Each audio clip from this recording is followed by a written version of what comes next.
Hello, Anne. Thank you for agreeing to be our Translator of the Month. Maybe we should begin by your telling our readers a little about your origins and your present country of residence. Cher Jonathan, tout d'abord, je voudrais vous dire que je suis très honorée d'avoir le plaisir de parler à vos lecteurs.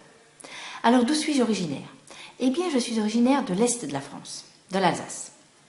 J'ai ensuite fait mes études à Lille, une partie, et à Marbourg, en Allemagne, pour une autre partie. Mais ce ne sont pas des études de traductrice, c'était des études de chimie, puisque je suis à la base ingénieur chimiste. J'ai ensuite travaillé pendant 15 ans dans une société où j'ai voyagé beaucoup, en France, en Allemagne, en Benelux, au Benelux, en Scandinavie, en Italie. Et j'ai appris plusieurs langues au cours de ma carrière, notamment l'italien, le flamand, enfin le néerlandais, et j'ai pu pratiquer un peu plus mon anglais et l'allemand que j'avais donc appris au cours de mes études.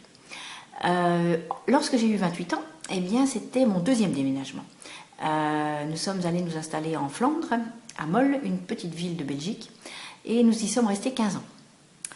L'année dernière, mon mari ayant eu une proposition pour aller en Australie, nous avons déménagé pour la 3e fois et nous sommes installés ici, à Hobart, en Tasmanie. What is your field of specialization as a translator?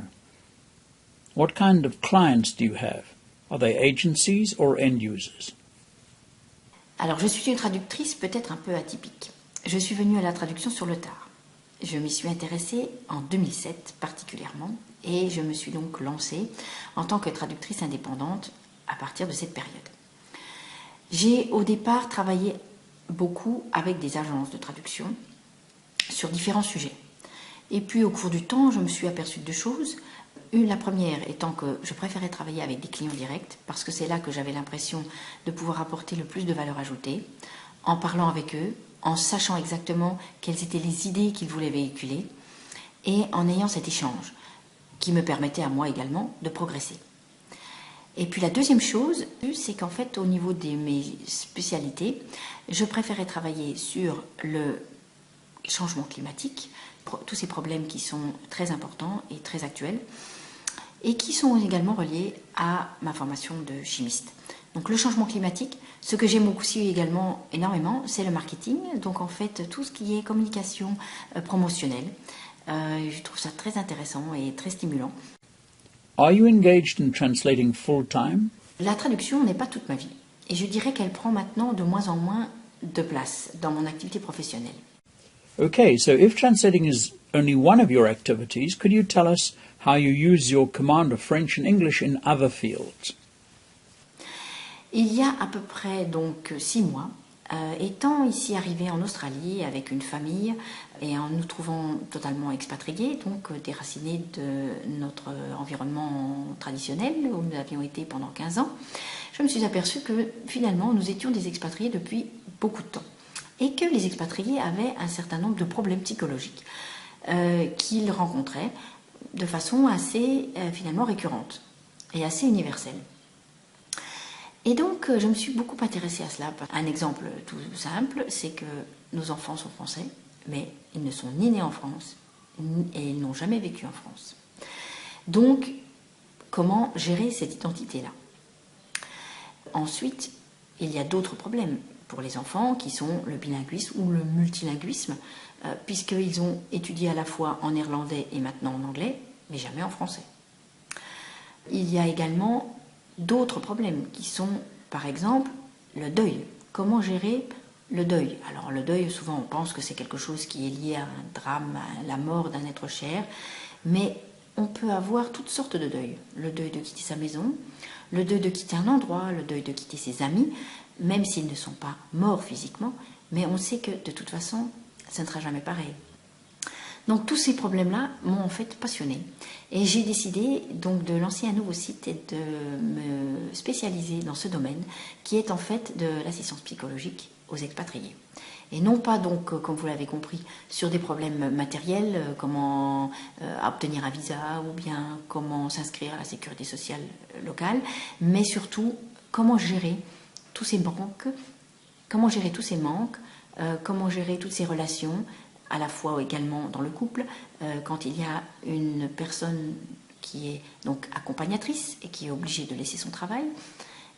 Donc comment gérer la dépendance financière, comment gérer cette perte d'identité aussi, quand on a une forte identité par rapport à son travail, comment développer de nouveaux moyens de résilience.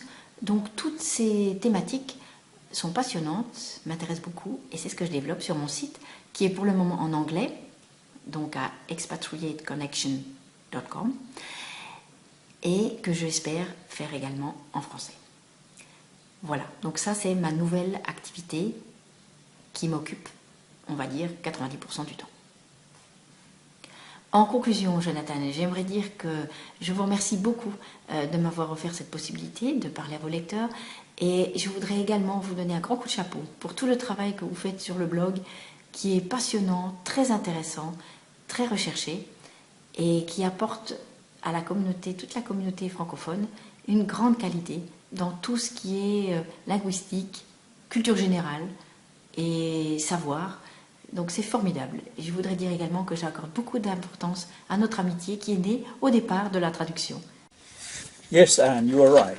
Thanks to the blog, I've had the pleasure of developing a strong friendship with you and with several other talented linguists whose interests and love of language I share, including Nadia, Natalie, Danielle, and others. It is such a privilege to know you all and to be able to draw on your combined talents. Of the dozens of friends I have made, I have met only Danielle face to face, but next week I will be meeting Catherine in Denver. She too is a staunch supporter of Le Mot Juste en Anglais and a constant source of inspiration and encouragement. I would like to make special mention of my co-blogger, Jean, whose collaboration I value beyond words. It has been said that anyone who stops learning is old at whatever age. I have the impression that you and all my other blog friends are in a continuous learning process. By that criterion, I believe that we are all getting younger with each passing day. Thank you, Anne, for this most interesting interview. You were responsible for the contents, the technical effects, and the music. Quite a production. For those expatriates interested or in need of your consulting services, I can think of no one more talented and qualified than you to provide the best possible advice and guidance.